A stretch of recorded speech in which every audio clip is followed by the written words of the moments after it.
오늘 우리에게 주시는 하나님의 말씀은 여호수아 11장 1절에서 23절 말씀입니다. 하솔 왕 야빈이 이 소식을 듣고 마돈 왕 요밥과 시므론의 왕과 악삽의 왕과 북방 산간 지방과 긴 네롯 남쪽 아라바와 평지와 서쪽으로 도르의 높은 지역에 사는 왕들과 동서쪽의 가나안 사람과 아모리 사람과 헷 사람과 브리스 사람과 산간 지방의 여부스 사람과 미스바 땅의 헤르몬 산 밑에 사는 히위 사람의 왕들에게 전가를 보냈다. 이 왕들이 자기들의 군대를 모두 출동시켰는데 그 군인의 수효가 마치 바닷가의 모래와 같이 많고 말과 병거도 셀 수 없이 많았다. 이 왕들이 모두 만날 장소를 정하고 이스라엘과 싸우려고 나와서 메론 물가에 함께 진을 쳤다. 그때 주님께서 여호수아에게 말씀하셨다. 그들 앞에서 두려워하지 말아라. 내일 이맘때에 내가 그들을 이스라엘 앞에서 다 죽이겠다. 너는 그들의 말 뒷발에 힘줄을 끊고 그들의 병거를 불태워라. 그때 여호수아가 가서 산간 지방과 헤브론과 드빌과 아납과 유다의 온 산간 지방과 이스라엘의 온 산간 지방에서 아낙 사람을 무찌르고 그 성읍들을 전멸시켜서 희생 제물로 바쳤다. 이스라엘 자손의 땅에서는 오직 가사와 가드와 아스돗을 제외하고는 아낙 사람으로서 살아남은 사람이 하나도 없었다. 여호수아는 주님께서 모세에게 말씀하신 대로 모든 땅을 점령하고 그것을 이스라엘 지파의 구분을 따라 유산으로 주었다. 그래서 그 땅에서는 전쟁이 그치고 사람들은 평화를 누리게 되었다. 아멘. 하나님의 말씀입니다. 안녕하세요. 오늘도 변함없이 주님은 우리와 함께 하십니다. 영상으로만 예배를 드려야 되는 상황이지만 함께 하시는 주님께서 우리에게 오히려 더 큰 은혜를 주실 줄 믿습니다. 성도 여러분, 한 가지만 분명히 하고 사십시다. 하나님은 함께 하시고 우리에게 필요한 것은 순종이라는 것입니다. 우리가 하나님께 온전히 순종하면 반드시 기적의 삶, 간증의 삶, 하나님의 은혜의 삶을 살게 됩니다. 여호수아가 가나안을 정복했던 것이 그 분명한 증거입니다. 사실은 이스라엘 백성들이 가나안을 정복하는 것은 불가능한 일이었습니다. 그러나 그들이 하나님을 믿었고 여호수아가 철저히 하나님께 순종하게 될 때에 가나안 정복이라는 놀라운 기적이 일어나게 된 겁니다. 오늘 우리가 본 여호수아 11장은 가나안 정복 전쟁의 마지막 전투입니다.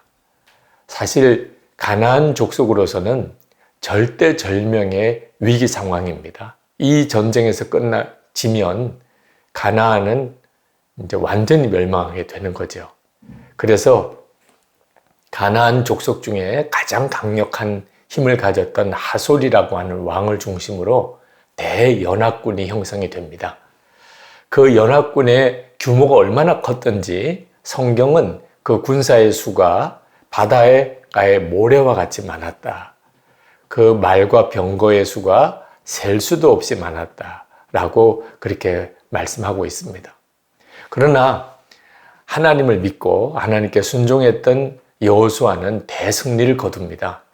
하나님께서 여호수아에게 약속을 주십니다. 6절 말씀에 보면 그들 앞에서 두려워하지 말아라. 내일 이맘때에 내가 그들을 이스라엘 앞에서 다 죽이겠다. 너는 그들의 말 뒷발에 힘줄을 끊고 그들의 병거를 불태워라. 그렇게 약속하시고 그리고 실제로 그 약속을 이루십니다. 정말 놀라운 승리를 거두게 됩니다. 하나님이 하신 일이죠. 이 여호수아 11장은 이처럼 여호수아가 가나안 정복에 대한 하나님의 명령을 온전히 수행하고 그것을 다 이루게 된 아주 기념비적인 성경입니다. 그런데 이 놀라운 성경 중에 우리가 주목해야 될 아주 작아 보이는 그러면서도 중요한 말씀이 하나 있습니다. 그것은 여호수아가 하나님의 말씀에 다 순종하여 그 가나안 족속을 다 멸한 것이 아니었다 하는 것입니다. 남겨둔 족속들이 있었다는 겁니다. 22절에 보면 이스라엘 자손의 땅에서는 오직 가사와 가드와 아스돗을 제외하고는 아낙 사람으로서 살아남은 사람이 하나도 없었다. 여기 기록된 가사와 가드와 아스돗이라고 하는 이 세 지역은 가나안 족속 전체로 보면은 사실 아주 작은 일부분입니다. 그러니 사실 가나안 족속을 다 진멸했다고 해도 틀린 말은 아닌 정도이죠. 그러나 분명하게 성경은 이 가사와 가드와 아스돗은 제외했다고 기록하고 있습니다. 여기에 중요한 의미가 있기 때문입니다. 이렇게 기록한 이유가 있기 때문에 그렇습니다. 그들은 지중해 해안가에 살던 블레셋 족속들입니다. 아마 그들은 결사적으로 저항을 했던 모양입니다. 그러니까 그 희생을 치러야 될 대가가 너무 클 것 같아서 그 가스와 가드와 아스돗은 남겨두었다는 뜻이죠. 그렇지만 그들은 앞으로 두고두고 이스라엘 백성들에게 있어서 눈의 가시처럼 손톱에 박힌 가시처럼 극심한 고통을 주는 존재가 됩니다. 그 기록이 사사기와 사무엘서에 나옵니다. 여러분 삼손 아시죠? 아주 유명한 사사죠. 근데 그 삼손이 두 눈이 뽑히고 그리고 놋사슬에 매여서 그리고 맷돌을 돌리는 그 좀 비참한 처지가 되는데 그것이 바로 가사입니다. 여러분 골리앗이라고 아시죠? 그 골리앗이 블레셋의 장수입니다. 사울 왕과 그 군사들이 골리앗 앞에서 두려워 떨었지요. 그 골리앗이 어디 사람이냐면 가드 사람입니다. 여러분 이스라엘 백성들이 블레셋과 전쟁을 할 때 법궤를 가지고 나갔다가 빼앗긴 적이 있습니다. 그 여호와의 법궤를 블레셋 사람들이 자기 신전에 갖다 두었는데 그곳이 어디냐면 아스돗입니다. 그러니 가사와 가드와 아스돗은 이스라엘 역사에 있어서 참으로 고통스럽고 수치스러운 그런 족속들의 이름인 것입니다. 더 두려운 것은 그 블레셋 사람들이 섬기던 우상을 이스라엘 백성들이 조금씩 섬기게 되면서 나중에는 이스라엘의 영적인 타락의 이유가 됩니다. 그리고 이스라엘이 멸망하게 되는 거죠. 자, 여호수아가 이런 일들이 앞으로 일어날 것을 알았다면 아마 그들을 그대로 내버려 두지 않았을 겁니다. 아무리 극렬하게 저항을 해도 그들을 다 진멸했었을 것입니다. 그러나 여호수아가 사람인데 그런 일이 일어날 것을 어떻게 알 수 있었겠습니까? 그렇지만 성경을 읽어보면 여호수아가 하나님의 말씀에 불순종했기 때문에 그렇게 했었음을 짐작하게 되는 구절들이 나옵니다.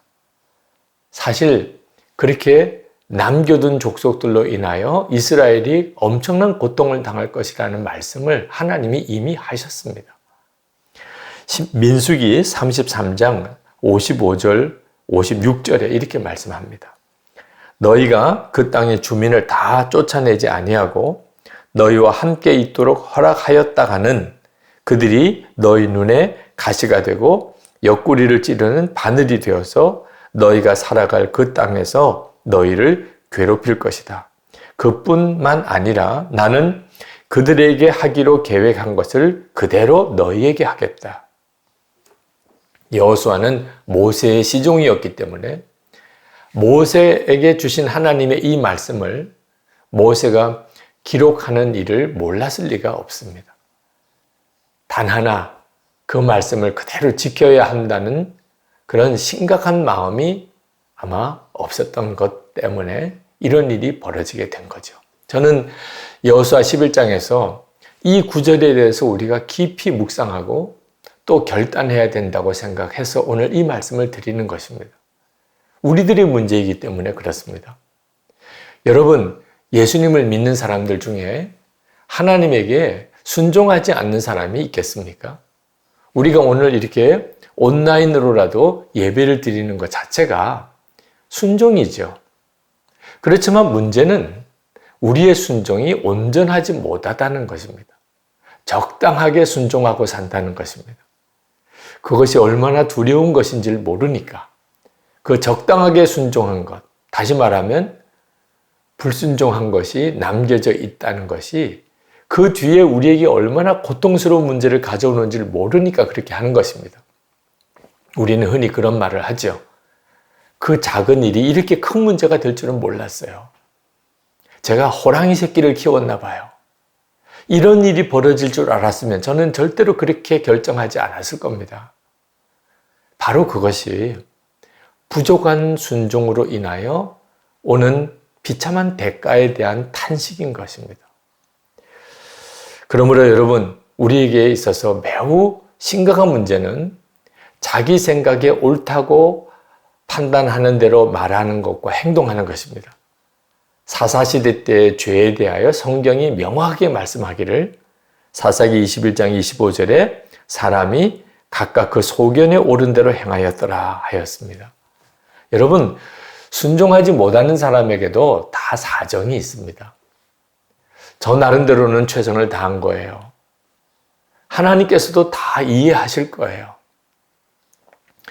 제가 생각하기에는 그게 옳았었어요. 여러분, 여호수아야말로 그런 말을 하지 않았겠습니까? 우리가 여호수아의 모든 행적을 볼 때 여호수아는 정말 하나님의 말씀대로 최선을 다해서 살려고 애를 쓴 사람입니다.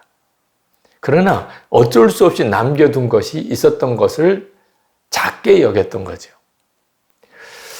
우리가 생각하기에 옳다고 생각하는 대로 말하고 옳다고 생각하는 대로 행동하는 일은 순종이라고 말할 수는 없습니다. 자기가 원하는 대로 자기 생각이 옳다고 한 것을 어떻게 순종이라고 할 수 있겠습니까? 여러분, 우리의 삶에 예수 믿는 성도의 삶에 가장 전형적인 특징이 있다고 한다면 순종입니다. 우리에게는 왕이신 예수님이 계시다고 우리가 믿고 고백하지 않습니까? 그 고백이 사실이라면 우리의 삶의 특징은 순종인 것입니다. 순종, 또 순종하는 것이 성도의 삶의 특징입니다. 그러므로 우리가 만약에 내가 옳다고 생각한 대로 그렇게 말하거나 내가 옳다고 생각한 대로 그렇게 행동하는 것이 있다면 우리는 그것을 심각하게 돌아봐야 됩니다. 그것 때문에 결국은 우리 자신도 돌이킬 수 없는 그런 후회를 하게 되고 우리의 후손들이 수치와 고통을 겪게 되는 결과를 가져오게 된다는 것, 항상 명심해야 합니다. 그러나 이렇게 순종하지 않는 것이 혹시 없을까? 항상 이런 생각하고 사는 것은 얼마나 사실 두려운 일입니까? 그렇게 노심초사하고 사는 것이 하나님의 뜻일까요? 혹시 내가 오늘 순종한 게 없는 거 아닐까? 혹시 내가 불순종한 게 있지 않을까? 노이로제에 걸리는 삶을 하나님이 원하시는 것일까요? 그렇지 않습니다. 우리가 하나님께 온전히 순종하려면 한 가지만 분명하게 순종하면 됩니다. 그것은 예수님을 정말 마음에 영접하는 것에 대한 순종입니다. 예수님을 마음에 진짜 영접하는 삶, 거기에서 모든 순종이 다 나오는 것입니다. 어느 성도님이 저에게 그런 질문을 하셨습니다. 요한계시록 3장 20절에서 예수님께서 문 밖에 서서 문을 두드린다고 하셨는데 자기는 이미 예수님을 마음에 영접했는데 예수님이 왜 문 밖에 서서 또 문을 두드리셔야 되느냐, 그걸 어떻게 이해해야 되느냐라고 물으시더라고요. 제가 그 성도님에게 그것은 완전한 순종의 문제입니다 라고 대답을 드렸습니다. 우리가 예수님을 정말 왕으로 마음에 모시고 사는 태도가 아니라면 우리가 진정으로 예수님을 마음에 영접하는 것이 아닌 것입니다. 나는 그저 입으로만 예수님을 영접했다고, 생각으로만 예수님을 영접했다고 하는 것이지, 실제로는 예수님과 상관없는 삶을 살고 있는 것이기 때문에 그렇습니다. 여러분, 집에 누군가가 들어와서 함께 살게 된다면 아마 여러분의 삶에 대단히 심각한 문제가 생긴 것일 겁니다. 신경도 많이 쓰게 되고 계획도 하게 되고 그 결정 자체도 어려운 일이겠죠. 누가 집에 와서 함께 사는 일이 얼마나 큰 일입니까? 여러분, 만약에 결혼을 하게 된다면 그건 더 큰 문제겠죠. 어떤 사람과 평생을 함께 배우자로 그를 동행하며 산다는 것. 그것은 그저 누가 잠깐 집에 와서 사는 것과는 다른 문제겠죠. 예수님을 마음에 영접하는 것은 그 모든 것보다도 더 중요한 문제입니다. 간단한 문제가 아닌 거예요. 예수님이 내 마음에 들어오셔서 나와 함께 동행하고 산다는 것은 우리의 삶에는 이제부터는 순종밖에 없다는 의미가 됩니다. 빌립보서 2장 12절 말씀에 항상 복종하고 두렵고 떨리는 마음으로 그렇게 살라 하는 말씀이 있습니다. 저는 예수님을 마음에 영접하면서 이 말씀이 저의 삶에 이루어졌습니다. 예수님을 마음에 영접하고 나는 죽고 예수로 사는 결단을 하게 되는 것은 항상 복종하는 삶, 두렵고 떨리는 마음으로 그렇게 주님을 바라보고 사는 삶이 되는 것입니다. 저는 그때부터 제 삶 속에 놀라운 변화가 일어나는 것을 체험했습니다.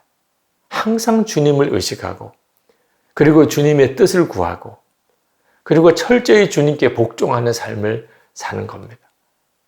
여러분 생각하기에는 얼마나 힘들고 또 부담되고 그리고 또 고통스러운 삶일까 그런 생각이 드십니까? 저는 그 삶이 정말 놀랍더라고요. 전에는 느끼지 못했던 평안 그리고 감사의 삶이 시작이 되었고 무엇보다도 오직 사랑만 하며 사는 삶이 시작이 되었습니다. 저는 때때로 하나님의 뜻이 무엇인지 정말 분별하기 어려운 순간을 만납니다. 성경 말씀에 의해서 분별하려고 해도 성경 구절이 서로 상충되는 구절들이 있을 때가 있습니다. 그래서 성경 구절을 가지고 싸우는 사람이 생깁니다. 이것이 하나님의 뜻입니다. 이것이 하나님의 말씀입니다. 저도 사실 그런 문제로 인해서 혼란스러운 일을 많이 겪었습니다. 근데 그때 성령께서 제 마음에 가장 큰 계명을 지키라 하는 마음을 주셨습니다. 가장 큰 계명을 지키면 모든 계명을 지킨 것과 같다는 것입니다. 한 번은 한 율법사가 예수님에게 무엇이 가장 큰 계명인가 하는 질문을 한 적이 있습니다. 마태복음 22장 37절에서 40절에 보면 예수님이 그 율법사에게 대답하십니다. 내 마음을 다하고 목숨을 다하고 뜻을 다하여 주 너희 하나님을 사랑하라 하셨으니 이것이 크고 첫째 되는 계명이요 둘째도 그와 같으니 내 이웃을 내 자신과 같이 사랑하라 하셨으니 이 두 계명이 온 율법과 선지자의 강령이니라. 아멘입니다. 하나님을 목숨을 다하여 사랑하고 이웃을 나 자신처럼 사랑하는 것. 이 계명 속에 하나님이 원하시는 모든 뜻이 다 들어있다는 것입니다. 그러므로 우리가 어떤 것이 하나님의 뜻일까 혼란스러울 때 기준은 이것이 사랑인가? 하나님을 목숨을 다해 사랑하고 이웃을 나 자신처럼 사랑하는 것인가? 거기에서 판단해야 하는 겁니다. 사도 바울도 그런 말씀을 했습니다. 로마서 13장 8절에서 피차, 사랑의 빚 외에는 아무에게든지 아무 빚도 지지 말라. 남을 사랑하는 자는 율법을 다 이루었느니라. 제가 이제 어느 정도 좀 나이가 들면서 어떤 사람을 함께 사역도 하고 만나고 또 지내다가 헤어져서 10년 뒤에 만나게 되고 20년 뒤에 만난 사람도 있고 30년 뒤에 만난 사람도 생기게 됐습니다. 그때 깨달은 것이 내가 그 사람과 함께 있을 때 그를 더 사랑한 것, 사랑만 한 것, 그렇지 않은 것으로 인한 회개가 일어나는 것입니다. 아, 이렇게 만날 줄 알았으면 사랑만 할 걸, 더 사랑할 걸. 그게 저에게서는 너무나 마음이 아픈 것이었습니다. 그래서 저는 주님께서 저에게 이제는 사랑만 하며 살으라 라고 하는 말씀을 주시는 것을 깨닫게 되었습니다. 가장 큰 계명은 하나님을 목숨을 다해 사랑하고 이웃을 나 자신처럼 사랑하는 것이다. 그 말씀이 정확히 이해가 된 것입니다. 저는 제 성품, 제 성향상 사랑보다는 옳고 그른 것을 따지는 것을 더 좋아하는 그런 성향의 사람입니다. 어떤 일을 볼 때 어떤 게 옳으냐 그르냐 하는 것이 더 먼저 판단이 됩니다. 그런데 사랑만 하며 산다는 일은 참 저에게는 어려운 일입니다. 그래서 그것이 하나님의 뜻이라고 저는 생각하는 겁니다. 왜? 그건 순종의 문제이기 때문에 그렇습니다. 만약에 제가 제 성향대로만 산다면 순종할 필요가 없는 거죠. 저는 한 가지 마음의 소원이 있습니다. 그것은 정말 예수님과 온전히 하나 된 자로 사는 것. 주님이 저를 통해서 당신이 하시고 싶으신 일을 하는 것. 그것이 저에게 있어서는 제가 목회를 성공적으로 하는 것보다 더 중요한 문제입니다. 그것이 저의 간절한 소원입니다. 제가 지금까지 살아오는 동안에 하나님을 기쁘시게 한 것이 별로 많지 않습니다. 그래도 꼭 하나를 찾아보라고 한다면 예수님을 정말 마음에 영접하고 24시간 주님을 바라보면서 그걸 매일 일기로 써간 것입니다. 하나님께서 그 일을 얼마나 기뻐하시는지, 지금까지 제 삶에 있어서 하나님은 그 일로 인해서 제가 감당할 수 없는 많은 은혜를 부어주고 계십니다. 우리가 주님께 순종의 걸음을 내디딜 때 주님은 비로소 우리의 삶에 은혜의 역사, 기적의 역사를 이루십니다. 여호수아에게 그 부족했던 순종이 있었던 것이 아마 하나님의 마음에는 참 안타까우셨던 모양입니다. 저는 하나님께 순종의 삶을 살려고 애를 쓰면서 하나님께서 저에게 주신 지혜가 진정한 순종은 사랑으로 검증되어야 한다는 것입니다. 여러분, 매일 주님과 친밀히 동행하는 삶을 살아보면 순종이 기뻐집니다. 한 번은 어느 목사님께서 이스라엘의 랍비를 만나서 대화를 하는데 그 랍비가 그런 말을 하더래요. 안식일을 지켜야 되는데 24시간을 온전히 지킬 수가 없을지 몰라서 그들은 25시간을, 1시간을 더 안식일을 지킨다는 겁니다. 혹시라도 1분이라도 어길까봐. 그 말을 듣고 그 목사님이 참 답답한 마음이 들더랍니다. 당신들 참 힘들겠습니다. 어떻게 그렇게 사십니까? 안식일을 24시간 꼴박 지키기 위해서 1시간을 더 안식일을 지킨다니 얼마나 힘드십니까? 그랬더니 그 랍비가 껄껄껄 웃으면서 목사님 그건 정말 오해입니다.